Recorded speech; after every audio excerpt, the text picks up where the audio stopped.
Welcome to USA Global TV and Radio, where our mission is to provide education, entertainment, hope, and inspiration. USA Global TV and Radio connects you with experts and audiences all around the world every single day to help you succeed in business and to live a richer life. Visit us at usaglobaltv.com to learn about career and life-changing training and mentoring programs like the Listening Mentor. Subscribe to our newsletter to stay informed about our special programs and offers. Discover how you can become a guest on one of our shows or a host or producer of a USA Global TV and Radio show of your very own. That's USA Global TV and Radio, where the doctor is always in.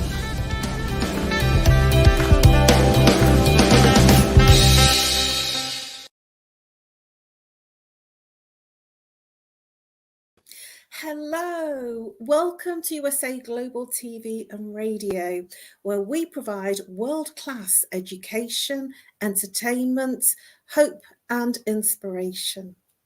My name is Caroline Heward and I'm known as the Harley Street Stress Expert.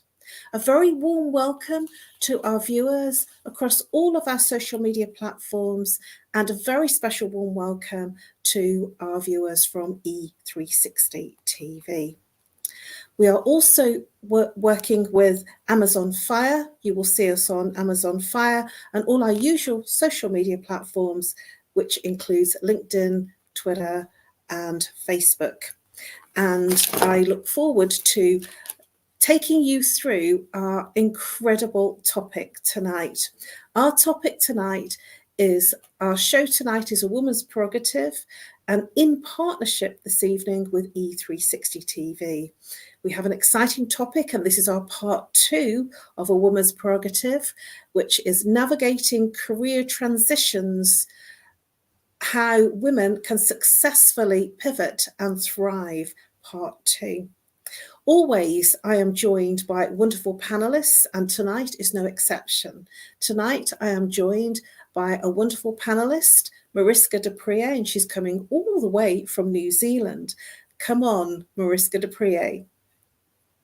Hello, Caroline, and all our viewers and listeners from all over the world.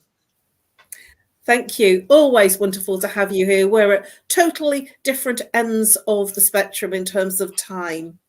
Mariska, for our new viewers and for the ones that are joining us for the first time, please introduce yourself, give a little bit about what you do before we head on into the topic. Thank you, Caroline. So for those that do not know me, Mariska de Pree is the name by which I go, and leadership development is the thing that I create in the world.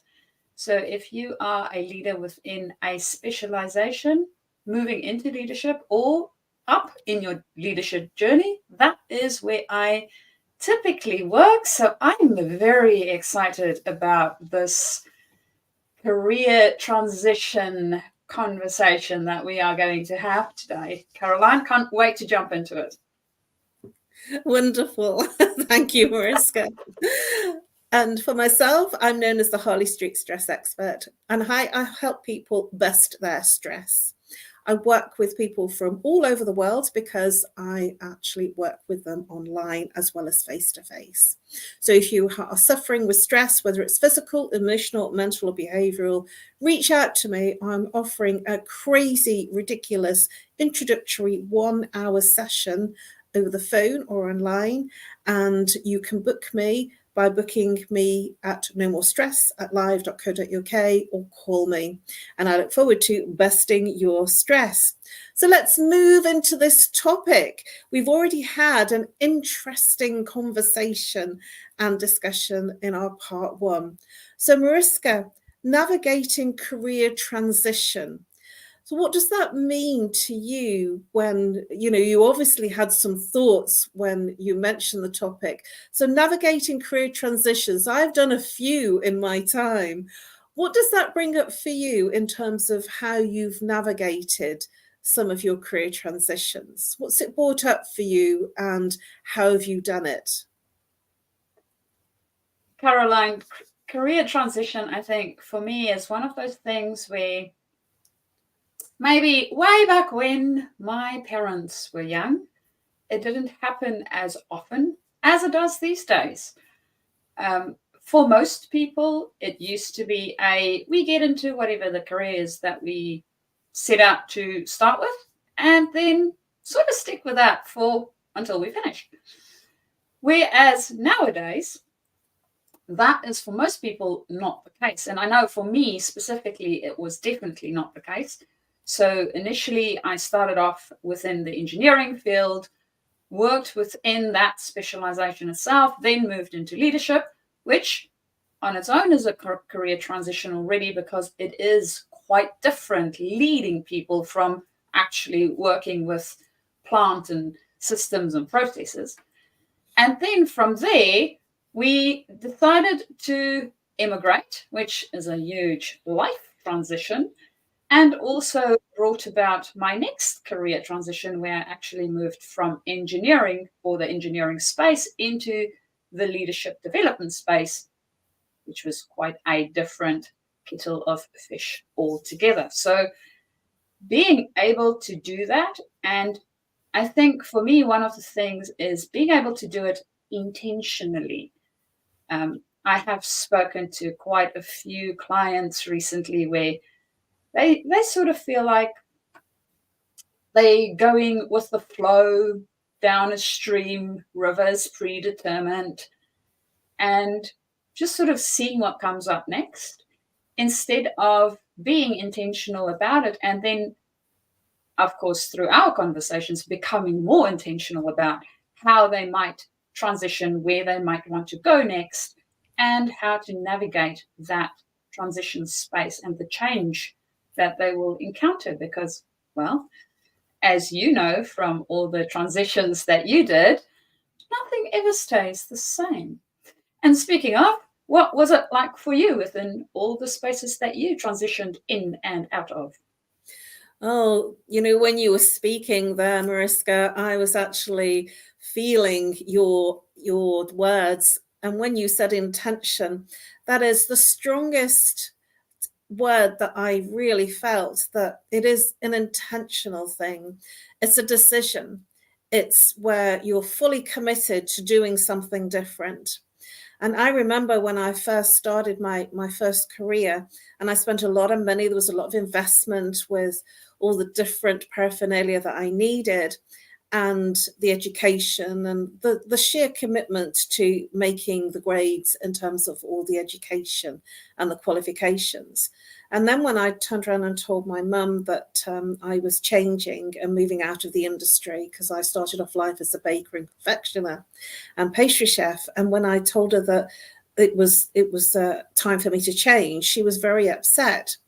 And one of the reasons for that was that for her, she felt that I spent so much time and effort and put a lot of time in terms of the qualifications that she thought that was a job for life. And she was a little bit annoyed and worried that I wouldn't be able to change. And it was the sheer commitment to making that change. And it was almost like, I'm going to do this despite the fact that I've gone down one route for 8 years. I'm going to do this with commitment because it's where I want to be. So where you've given intention, I would actually say that on top of that, it was a huge physical and mental and emotional commitment for me to make that change, to actually uproot myself and become uncomfortable and to move into a place where I was not knowing anyone or the industry and feeling comfortable to be uncomfortable. What are your thoughts about being uncomfortable in changing and pivoting? Well, I do believe that that uncomfortable feeling is something that we need to not only get used to, but actually the more we can grow to love it, the easier it becomes to move into different areas. And even within the area that we might think, oh, this is the one, I'm going to stick with whatever it is that I'm doing. If we want to master it, we also need to be uncomfortable, because that's where our growth edge is. If we are in a comfortable space all the time, we're literally not growing. We're not learning anything new. We are not expanding or innovating or doing any of those wonderful, fun things that we can be doing, which means, technically speaking, we are actually moving backwards, because the rest of the world and everybody else in it will be continuously moving forward. And we really do not want to be doing that. So being more comfortable with the uncomfort of whether it is transition or growing, I think is something really valuable for all of us. And I know that, especially within the growth space, and I see it on a daily basis, people sort of sometimes want to backpedal a little bit because of that comfort feeling. We get very used to all that warm and fuzzies when we are in our comfort zone, and when we're not necessarily so warm or fuzzy. And that is where all the potential lies, all those wonderful things that can help us thrive. And I know, Caroline, that within the space that you are currently operating in, I'd actually love to know, from all the things and all the places in which you functioned, what can you see sort of pulled through? Because I'm sure there's skills that you learned initially that you are still using today. Well, it's funny you should say that, because many people have asked me, what on earth made you go from a baker and confectioner to stress management? How did that work? And the string, the theme that has gone through everything is that I've always been in some level of people behavioral management. And that was right the way from when I was working in bakery and confectionery. I actually qualified and trained as a manager, and I stepped into the world of working as a manager, and I've always been a manager.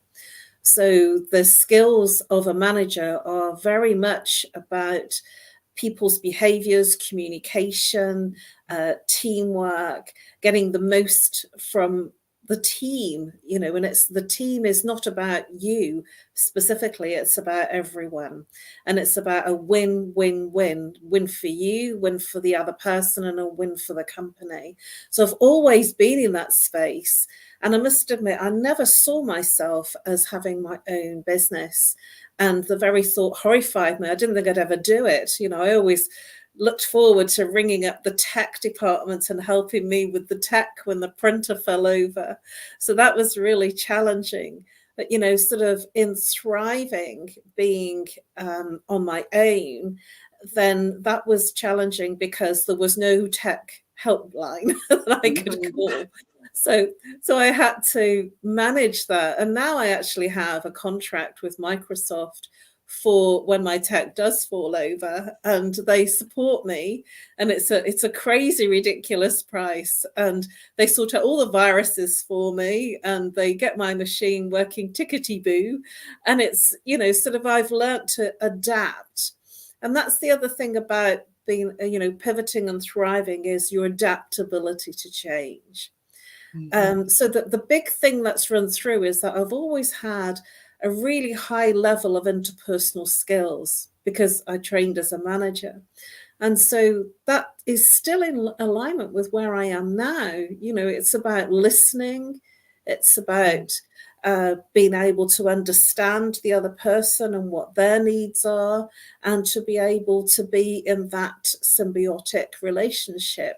And so it doesn't matter what I'm doing, even if I've got a problem, you know, with my internet, which I have had this week, you know, and the company, the person I spoke to, the tech person, he just said, oh, I'm going to give you some credit. I'm going to give you 2 weeks, even though you've only had poor service for a week. I'm going to give you 2 weeks credit, and we'll get this sorted. And it's sort of like I've learned to champion people towards my needs and their needs, and it's all kind of work. So the thing that the little ribbon that streamed through all of my years, and there have been many, is that it's always been about people. Love that. I love that. So what about you? Because you've had some major transitions, you know, going into engineering is quite a huge, it's a very masculinated environment. So how did you manage going from the type of career that you started in and then going into quite a masculine environment? How did you manage that pivot? Caroline, it's interesting. For me, the engineering space itself, I think the thing that drew me there is the innovation.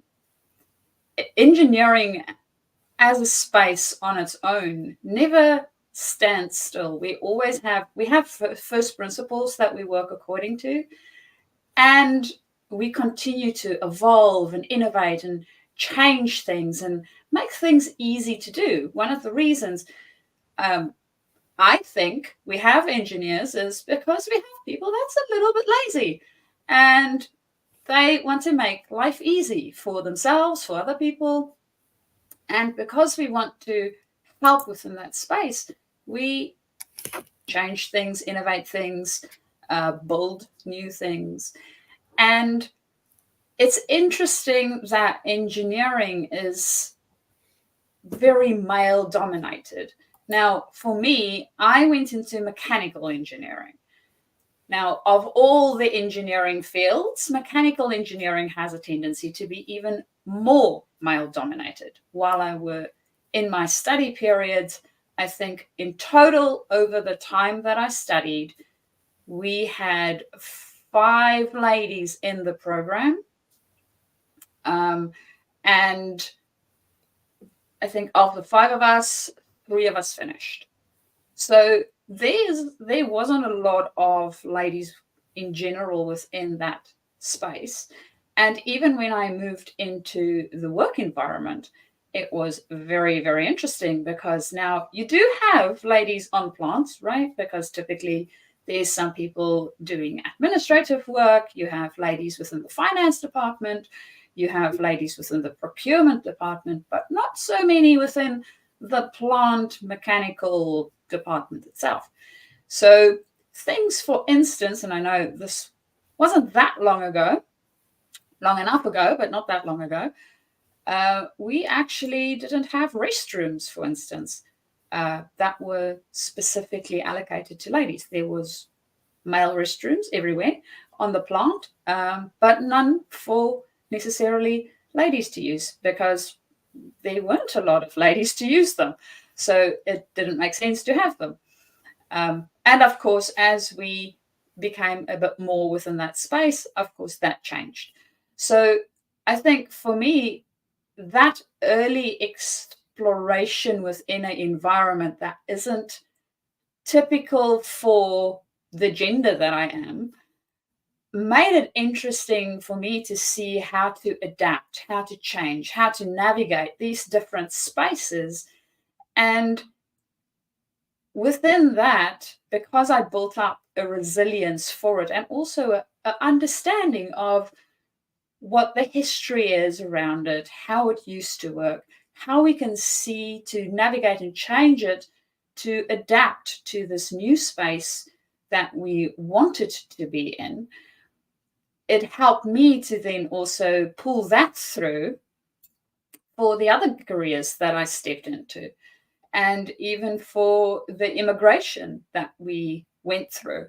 It was very helpful to be able to even navigate that. So I'm very grateful for where I started off within that space. I don't necessarily see it as a bad thing, or it should have been or could have been. It's more of a, what can I learn from it and how can I adapt my own personal evolution, becoming a better human being within that space, and hopefully taking a few other human beings along with me on the journey. I love it. You know, when you were talking about the toilet situation, I was actually thinking that your environment was ahead of its time, because now there is much more focus on unisex toilets and unisex restrooms. So I think that your environment was definitely ahead of its time.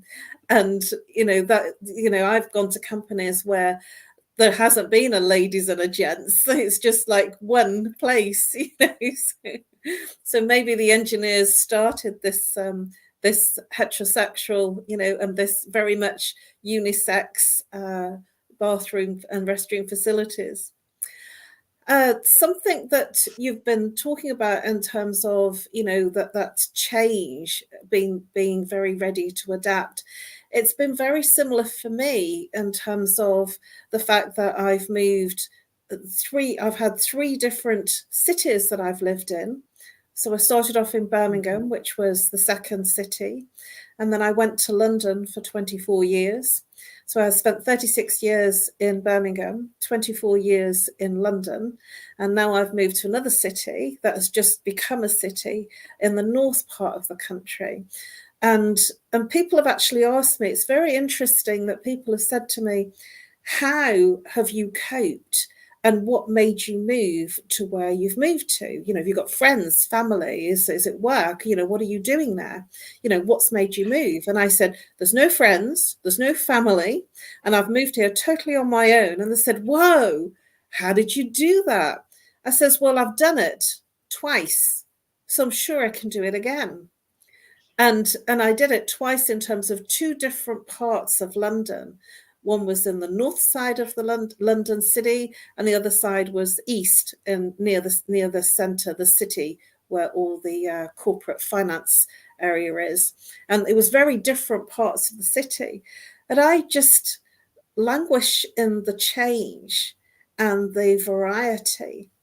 And certainly when I moved into marketing and PR, I had a lot of very, very contractual, there were project type work. So I was very much on the agency side, and I went from different agencies. So my work was very varied. So I had this structure around me about, never being on honeymoon. And I say that very generously, that some people actually, they start a role and they have what I call a honeymoon period, where they can be very, very relaxed, and nobody's really got attention on their detail, and they're not really looking at like massive results. Whereas I never really had any honeymoon periods in any of the jobs that I was in, because I was always thrown at the deep end and just had to sink or swim. I really got on with it, and I was really good, and I thrived in that. And I would say one of the reasons that I thrived in that change is because I didn't have expectations of anyone or anything. I just went in there, looked at the problem, looked at what needed resolving, and I just got my hands dirty, my 2 feet and my hands, and I just rolled up my sleeves and I got on with it. And I feel that that's been really part of my success, that I've not been expecting that honeymoon period. And I've never really had the luxury of having that wherever I've worked. I've always just rolled up the sleeves and got down and dirty with it. What are your thoughts about the fact that some people go into a company or go into a role and they have this very relaxed honeymoon period where they're in this very lovely, relaxing state of beingness within their work, and then suddenly everything hits the fan and then they have to perform or they're chucked out? What are your thoughts about the honeymoon period? Oh, Caroline, I love this image of the honeymoon period and understanding where we are internally within the space that we operate in. And thinking back in my own career, I think that I can see some of the different spaces in which I operated where maybe there was a little bit more of a honeymoon period, not necessarily as honeymoony as possible, and not necessarily as stressful in all likelihood, a little bit of a settling in period, really. So understanding how that might look and operate for us. And I do appreciate this element of, if we are in a project specific environment or working on contract work basically, or project work, it does make it a bit more difficult to be relaxed because we are on a tight deadline, we have a specific scope that we need to fulfill. Where if we are moving into a space where this is an environment in which you most probably receive a salary and there is not necessarily as defined a scope, it makes it a bit more honeymoon-y, and it can potentially actually trip us up. Because I think what the project space or contract space give us is intention. It's very clear and there's a lot of intention around it. Whereas in some other spaces, that intentionality and that clarity isn't always provided, which can steer us off course. And then it may or may not serve us very well. So understanding where we are operating and what it is that we need, I think, is also very helpful. And I'm wondering, Caroline, what have you found for you to optimally perform works really well when you are stepping into a new position? I go in there and I just get on with it. You know, I'm a problem solver. So and I'm still doing that now. Essentially what I do is I look at all the aspects of what needs doing. So I look at everything that presents and I ask questions. So I'm really good at reading a brief and then going right in under the level of what they're asking, because my background's marketing and PR. And I remember one of my lovely directors, he turned around to me and said, read the brief, just produce anything. And he says, don't get touchy about it. He said, just produce something. He says, give it to them and then they'll tell you what they really want versus what they've given to you as a brief. He says, because they never know what they really want. They never actually understand what they want you to give them. So just do anything. Don't spend your hardest work on producing the masterpiece because I'll rip it to pieces. He says, so produce something so then you get your brief. And I found that really interesting, that I had to get used to my work being torn apart. In marketing and PR, I was actually, you know, the person that was writing the information. I was writing documents. So I was very much in the copywriting and the branding and part of the, you know, so the communication of the message. And essentially it was everybody liked that part of it. Everybody found that fascinating and interesting. And so I always had to pivot and thrive in a changing environment where my work was never right or never good enough, because everybody liked to be the copywriter. Everybody liked the bit of marketing because they thought it was more interesting than their own job. And so I had to not get precious and not get emotional about somebody saying, oh, you know, we could use something here, we could change that word and do this, because everybody wanted to own it. So I had to thrive in an environment of constant change. And that actually led me into a place of, I would say, flying by the seat of my pants. And I do enjoy flying by the seat of my pants, and I produce sometimes some of the best results, because when I'm almost really, really prepared, it's like I become a bit staccato. But when I'm not prepared, haven't got a clue what's going to come at me, then I become a thriver. And I become almost more passionate, and there's more of me that becomes in the work that I do. And certainly when I've been interviewed here by our wonderful Dr. JACALYN, I never know what she's going to throw at me. And I'm there just with the topic, the title of the topic, and she throws everything at me. There's no textbook, there's no notes. And here I am just performing, and I'm flying by the seat of my pants, literally. And so I feel that in that pivoting and thriving and always working by the seat of my pants, and knowing what I do and knowing what I do well, and being passionate about what I do, because that's the other thing, being passionate about my topic and my chosen area of work, that allows me to thrive. And so these are things that move me into not only surviving but thriving, especially in change. And technology has been one of those things that I've literally had to get to grips with. And then it's moved me into a place of thriving, you know, that I've got the lights worked out and I've got the green screen behind me worked out. So we are in this evolving and changing environment. So tell me, Mariska, what are your thoughts about the change in technology, and how have you managed that movement of literally changing, because we've moved in these evolving times, haven't we, of technology? We haven't been brought up with it. We've had to move and pivot with it. What are your thoughts about thriving and surviving in the technology?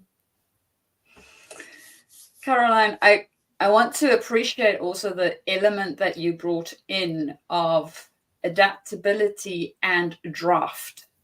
So for me, the technology part is really around drafting. So putting my system, process, whatever it might be, through a couple of drafts to see how I can work with this thing, what I might be able to create within that space, and how to bring it into the space that I'm in. So technology has, I know for a lot of people, they think, oh, this is going to be so bad. And there's things that we can still use it for if we are open to thinking a little bit outside the box. So for instance, to give you an idea around AI and things that I have seen within my space specifically. Now, there's a couple of companies that's trying AI as coaches, which may or may not work. I don't know. I do enjoy the human element around coaching. And what I think AI is very helpful for is accountability. So say, for instance, we come up with something that the client want to practice throughout the time between sessions, or something that they need to keep in mind constantly for themselves. AI is a great tool to actually use towards this end. So being able to pop a question up every day at a certain time, reminding us of what it is that we're working on, or reminding us to reflect on something specific or try something out, if that is maybe the type of reminder that we need. So using AI in different ways, not necessarily the one that designers design it for, right? So we are able to use it in the way that works for us, and really thinking about how that might look like and what that might be. And being innovative within our own space. It is the way that we interact with it, and we have a choice. So again, to that intention, whatever change we go into, being intentional helps us to actually navigate it a little bit easier. And Caroline, I know you love technology so much. What is it that you find useful within this new and evolving space? Well, you mentioned that dreaded word, AI, and I have to confess I haven't actually gone down that route. I did sign up for some AI, an AI platform, and they were oversubscribed and it never came through, or if it did, I missed it. And so I think it's probably because I like writing my own copy. I'm very much a person that creates my own words and put my own emails and my own content together.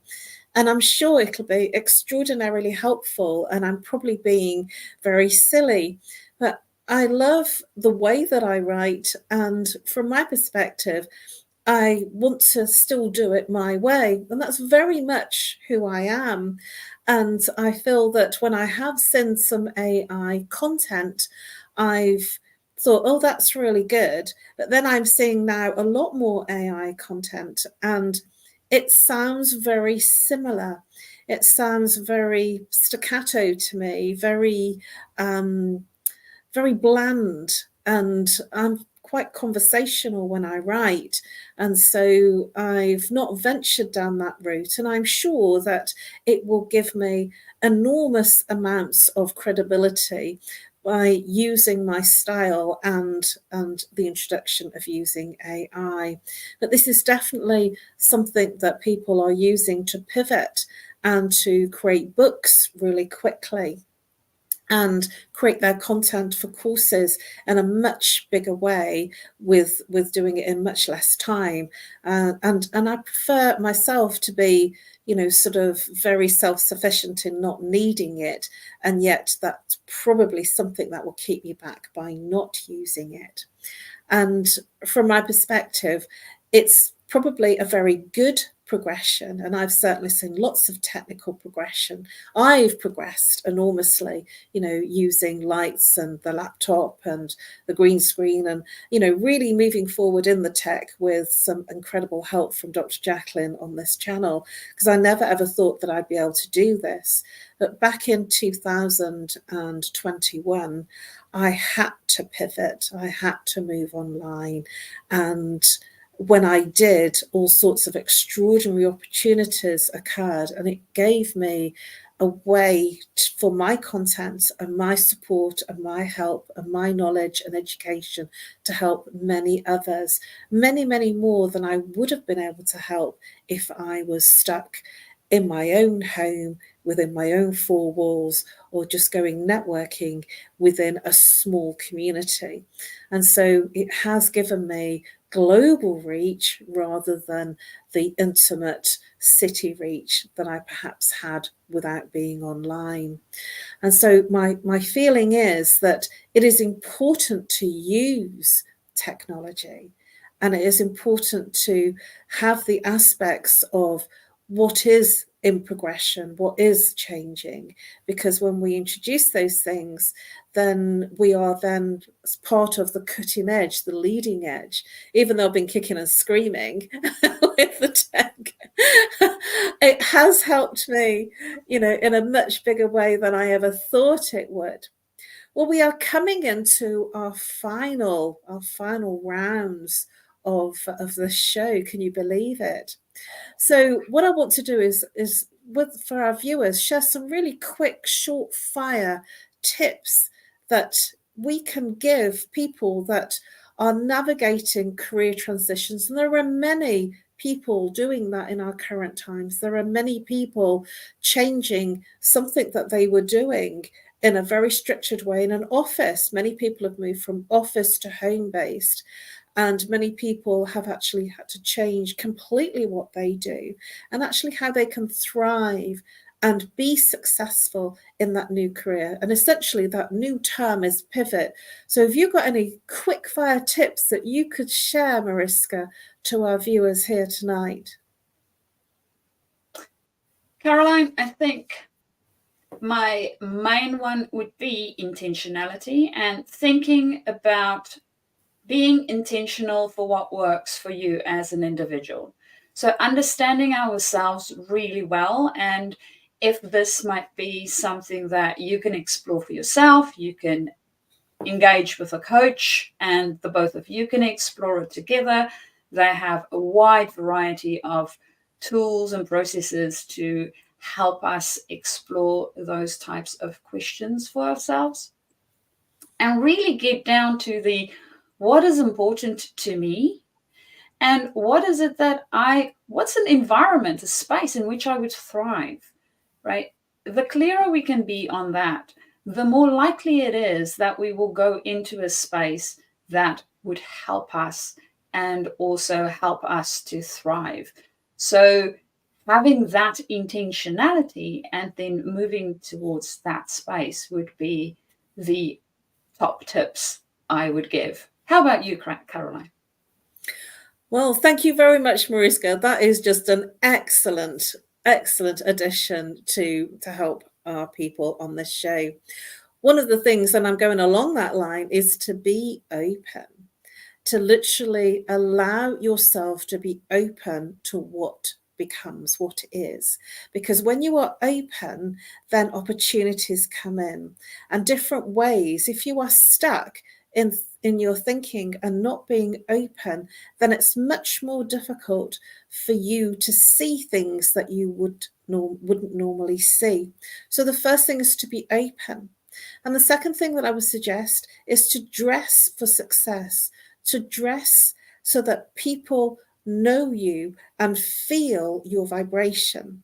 If you are turning up in your gym jams, in your pajamas, then you are not going to feel successful. You're going to feel a little bit more slovenly, and you're going to be a lot less feeling, and that's the internal feeling, professional. So dress how you will feel differently when you dress for your success. Wear that shirt, wear the nice top. For women, put the hair up, do the makeup as if you're going to work, especially if you're online, because when you feel good, then it emanates on the screen and your vibration, everything is vibration, and you will emanate in a higher vibration. And when you're in a higher vibration, you will attract more goodness and you will attract a better level of success. Well, we are literally in our last few minutes of the show. So before we leave you, Mariska, please tell our viewers how they can reach you and how and what people that you actually help. Thank you, Caroline. So if you are an engineer or a specialist looking at moving into leadership, or you are already a leader and want to move up within your leadership space, you are more than welcome to connect, and we can see how you can navigate that transition in a very human way for both yourself as well as your team and other stakeholders you serve.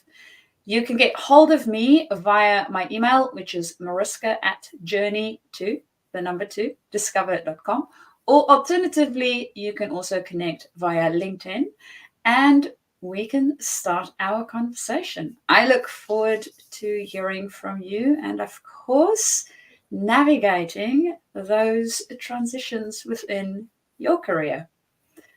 Thank you, Mariska. Thank you. And for me, you can reach me on No More Stress at live.co.uk or call me on +44 if you're international. If you're local, 07523 120189. You can follow me on Facebook. That's my preferred platform. You can also find me and follow me on LinkedIn. I help people bust their stress, whether it's physical pain, whether it's emotional pain, whether it's mental pain, anxiety, depression, whether you're having a life crisis, a relationship issue, a breakdown, or if you are sick, or if you're caring for somebody sick, whatever it is that's causing your stress, reach out and I will help you bust your stress. Thank you very much, everybody. This has been an incredible show, a Woman's Prerogative Part 2. I've been your host tonight. It has been wonderful for me to do the 2 shows tonight with you. That's tonight because I'm in British summertime right now. And I look forward to seeing you next week. Same time for Women's Prerogative Part 2 in partnership with E360 TV. Thank you very much for tuning in. And if you're watching on the replay, a warm welcome to you. And I look forward to seeing you next Monday, same time and same channel. And now over to our wonderful sponsors that make this channel work. Thank you very much. And before I leave you, a very huge thank you to Dr. JACALYN, who has been behind the scenes creating all the magical effects and actually in the chat sharing a lot of humor. Thank you very much, Dr. JACALYN. It's always a pleasure to work with you, and I look forward to seeing you next week. Bye-bye.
USA Global TV and Radio proudly presents our partner and sponsor, Mr. Philip Sykes and the British School of Excellence, building confidence, changing lives.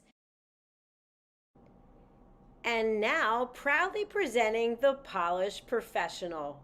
On a transformative journey with the British School of Excellence's comprehensive suite of masterclasses, crafted to elevate your professional and personal life. 8 outstanding modules will elevate you to the next level. Module 1, Exploring Life's Purpose, delves into the depths of self-discovery, guiding you to chart your unique path to fulfillment and success. Module 2, Mastering Professional Presence and Confidence. This masterclass is a deep dive into the art of self-assurance and commanding presence, which is essential for standing out in today's competitive landscape.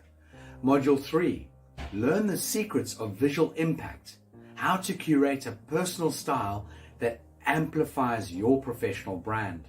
Module 4, mastering professional etiquette and communication excellence, navigating the nuances of corporate interaction with grace and tact. Module 5, elegance and eloquence. We impart powerful techniques to captivate and persuade any audience with your oratory skills. Module 6, unlock the potential of your emotional intelligence, EQ, and harness the ability to connect, empathize, and lead with emotional savvy. Module 7, mastering DISC, building a gateway to understanding behavioral styles, fostering better personal and professional relationships. Module 8, mastery in dining etiquette, building your confidence to perfect the subtleties of dining with finesse, enhancing your social savviness at any table. Step into the Polished Professional program where poise, elegance, and excellence aren't just taught, they're instilled for life. Join us to redefine your potential and polish your professional edge. To learn more, go to thebritishschoolofexcellence.com. The British School of Excellence are investors in people. Let us invest in you.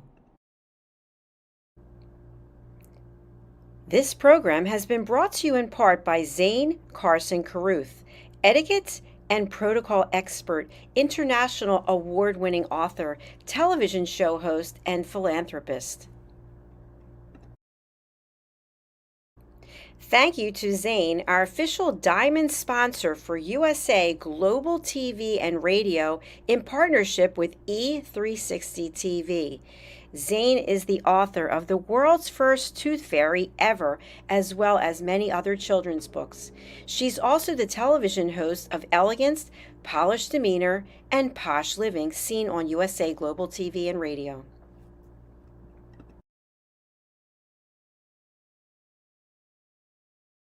Hi, my name is Zane Carson Carruth, and I'm the author of this book, The World's First Tooth Fairy Ever.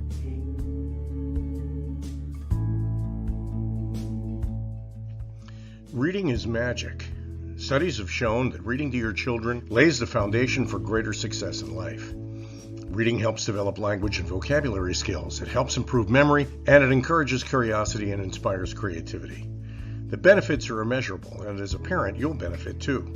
In only 10 or 15 minutes a day, you'll be creating more memories and a bonding experience that will last for years to come. So take time to read to your children. Read them books about things that engage and interest them. Tales of fairies and magic fascinate children, and as everyone knows, the Tooth Fairy is at the top of the list. If your child loves magic, wands, adventure, and what child doesn't, you'll love reading them books from the trademarked series The World's First Tooth Fairy Ever. Follow along as Abella, the world's first tooth fairy, accidentally starts the tooth fairy tradition. Learn the tricks of being a professional tooth fairy in the book Abella Starts a Tooth Fairy School. Your child's imagination will soar as you read the adventures of Abella and her magic wand.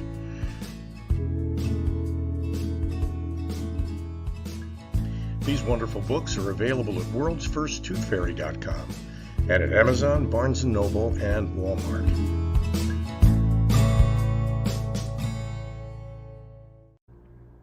To learn more about Zane, contact her through her website, zanecarruth.com, ZANECARRUTH.com. Order Zane's books and merchandise. Contact her about being a keynote speaker at your next event.